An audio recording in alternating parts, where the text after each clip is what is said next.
Awapenda mesha cha Mathayo muyango kwa Galatia. Ati Yesu akasema kwa wana wa Misri, Okwanjira kumurumba kwa kufurenge.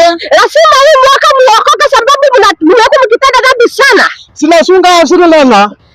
Lazima hii mwaka lazima Mungu ashuke. Yesu zarenya kumanya tarehe 25 na mwana wa katao. Lazima Yesu angeshuka ndio muweze kuona ni kweli hii maneno. Na Yesu areje nende lori madilori na bayemi kushirina ile. Akarusha vyote vikaenda huko. Bandu bana watu so mchele kwa na mbirima. Mimi hapo yes. Sasa Yesu areje nende furalo okubula mpaka mwikulu. Sasa Yesu Rudia. No omukhasi onatoka kumusachi wa manu musacha wala yahuba. Umekuwa mkitenda dhambi ndio maana mnafanya kila kitu amuendelee, lazima turekebishe. Sasa nalaka yangu na kaba kuvera manu maigo kususa tresa taka chawe.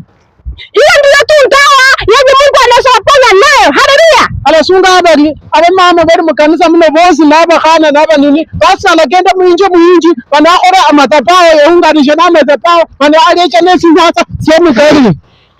Haleluya.